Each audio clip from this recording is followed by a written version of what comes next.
Il se trouve que, par exemple, la voix de Gaulle est très très intéressante pour être mise en musique. Il a une manière de parler très engagée et très lente, en fait, ce qui permet de placer de la musique dans les interstices. Benoît, Aymeric, Denis, bonjour. Bonjour. Vous formez le trio de jazz Explicit Liber. Merci d'avoir accepté l'invitation de #Studio 3.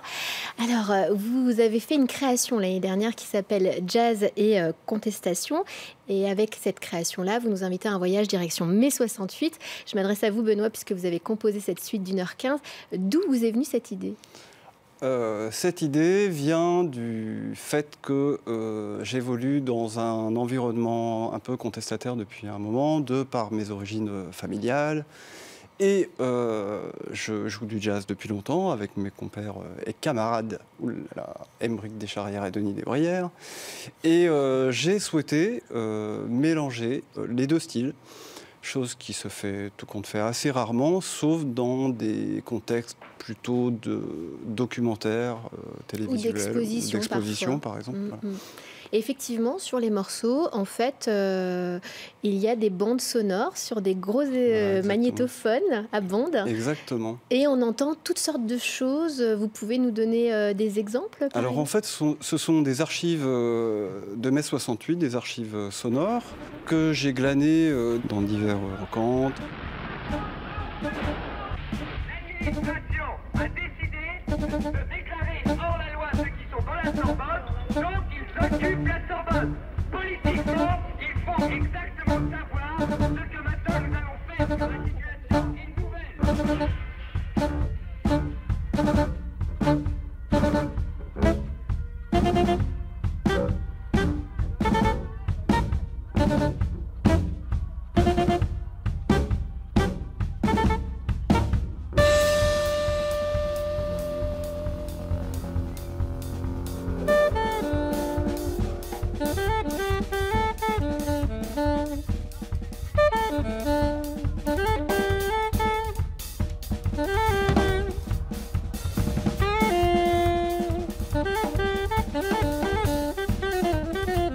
On entend des discours de Daniel Cohn-Bendit, de Jean-Paul Sartre, de Charles de Gaulle. Voilà.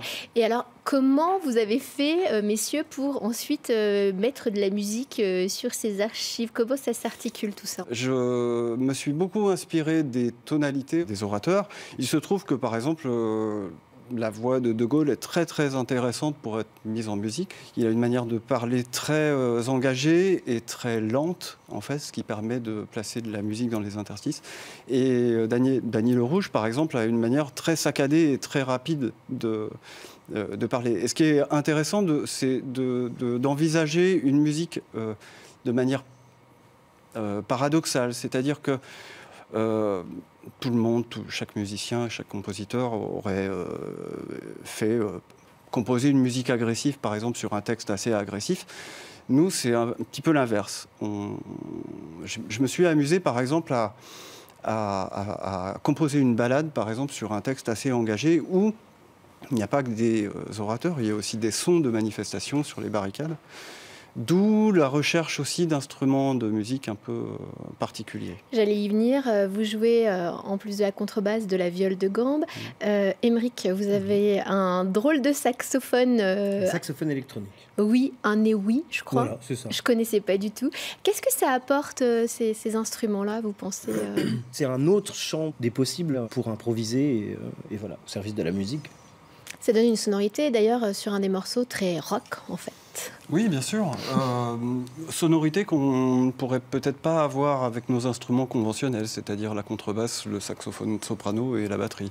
On s'amuse avec toutes ces sonorités-là à faire des choses qui peuvent se rapprocher, appelons, du heavy metal, en fait, de toute façon. Style de musique que j'ai joué adolescent.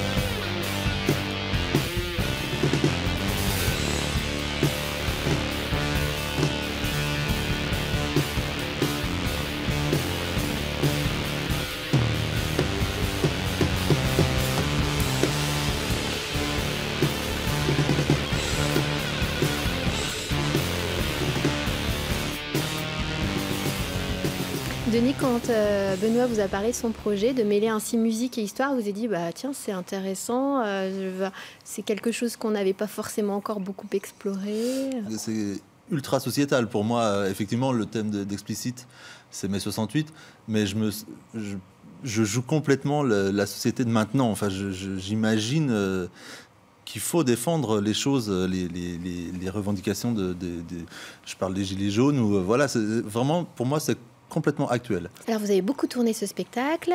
Très prochainement, il va sortir en CD. Mais Exactement. déjà, vous travaillez sur un autre projet, toujours en lien avec des archives sonores et toujours en lien avec l'histoire. Vous nous en parlez? Nous fêterons dans un an, au mois de novembre, cette année, le 30e anniversaire de la chute du mur de Berlin, qui est un sujet qui m'intéresse énormément puisqu'il fait référence aussi au fédéralisme européen.